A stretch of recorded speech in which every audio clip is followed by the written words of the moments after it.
Hey, what's up guys, and welcome to 7 games that are gonna make you rage quit. For goodness sakes. Don't believe what you hear about Dirt Rally. It's not a racing game, it's more like a survival horror where every bump on the road is a jump scare and every corner is a potential nightmare. If you think a few hounds of hell jumping through the windows is scary, wait until you have to take an icy hairpin in a 600 brake horsepower Group B monster on the edge of a cliff. Every dab of the accelerator is an intense risk-reward calculation that could shave a few hundreds of seconds off your time or could send you flying off the side of a mountain. And it never lets up. In most racing games, you at least get a straight where you can shut off for a few moments. In Dirt Rally though, if you let your mind wander for a microsecond, you'll wrap your motor around a tree. It's absolutely brilliant, and I absolutely love it. But the very nature of rally means that you can be sailing through a stage, nailing every power slide and putting every hairpin on a leash. But if you make one tiny mistake, it can be all over quicker than you can say don't cut. There's no rewind here, and if you're 8 minutes into a long stage, then a quick restart doesn't seem quite so quick. And that's when the rage starts building. But you have to remember that in Dirt Rally, the only person you have to blame is yourself. There's no cheating enemy AI here, there's no jammy opponents over Xbox Live, just you, your car, and the road. Take it slow and smooth, build up your speed gradually, and listen to the nice bloke with the clipboard sitting next to you. What's so scary about that? Tight, don't cut.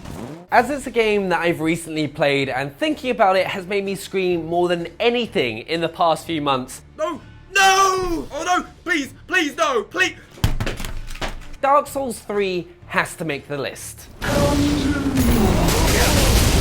The only way I can describe this game is infuriating but annoyingly addictive.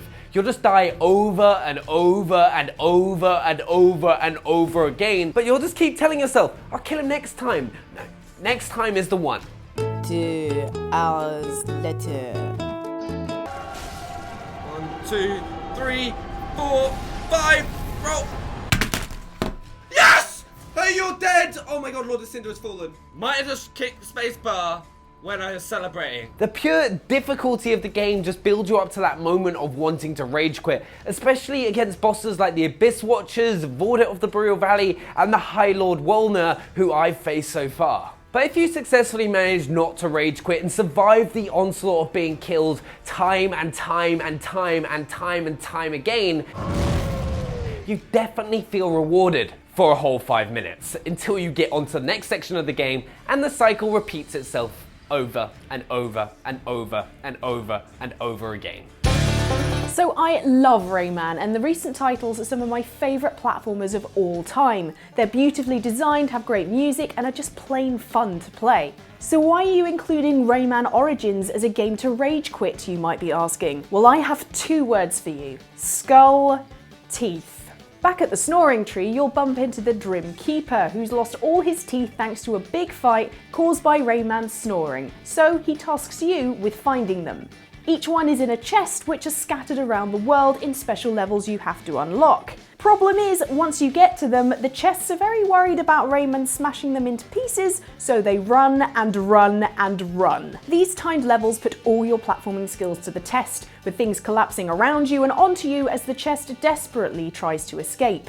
The only way to get through them is to practice, practice, practice, and when you die, you start right back at the beginning again. Many teeth chasers will know the music to these levels far too well, especially the opening bars.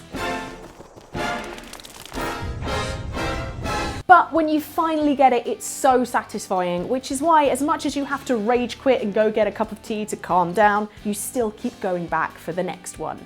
Duh, duh.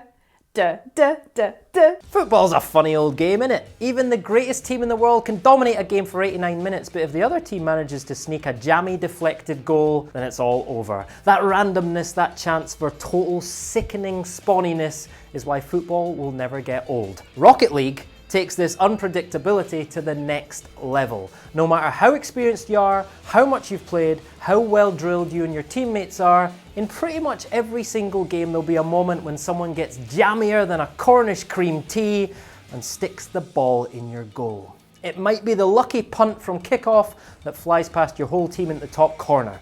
It might be the hit off the arse while they have no idea where the ball is. It might be the totally fluky deflection off an amazing save that you've just done. Or worst of all, it might be one of those tricklers that somehow evades everyone and everything and creeps across the line in sickening slow motion. I hate it.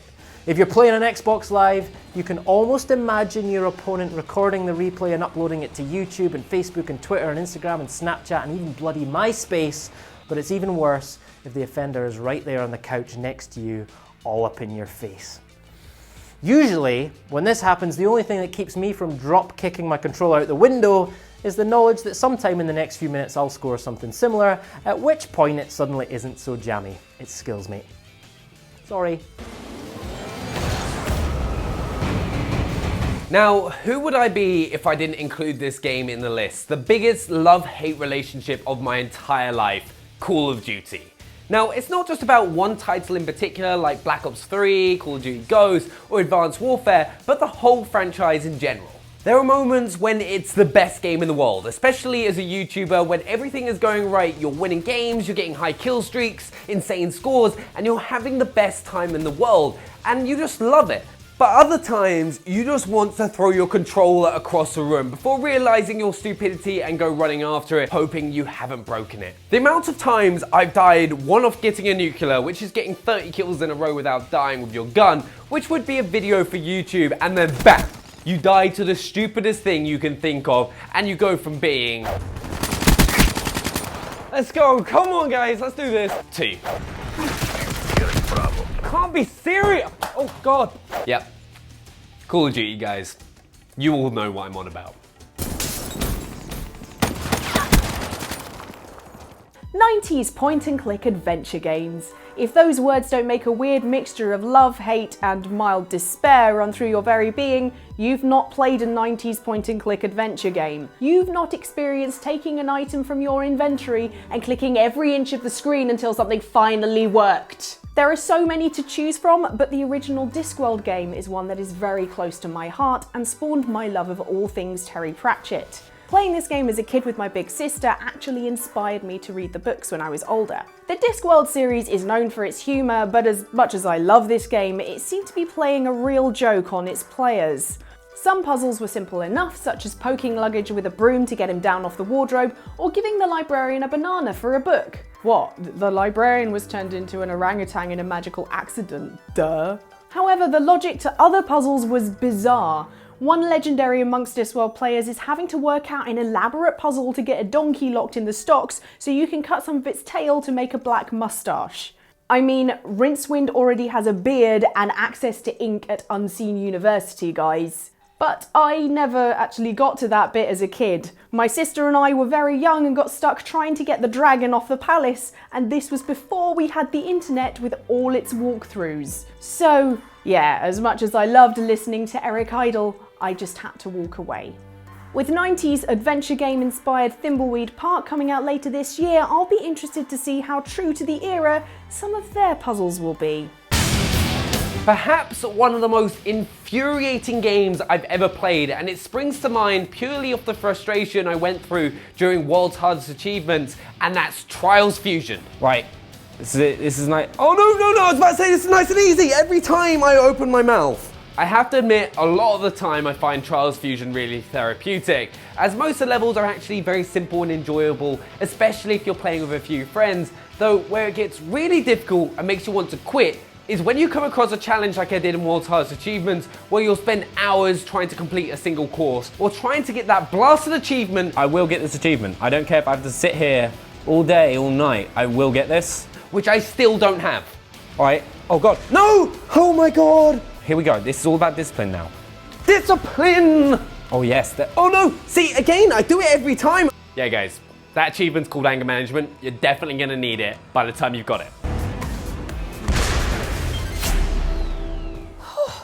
Now that I've calmed down, thanks for watching. Give us a thumbs up if you enjoyed the video. Let us know in the comments what games you rage at, and subscribe for way more cool videos from us in future. You're right, Benny. No, every time I lose at the very last second. Like, how has he scored in the 93rd minute?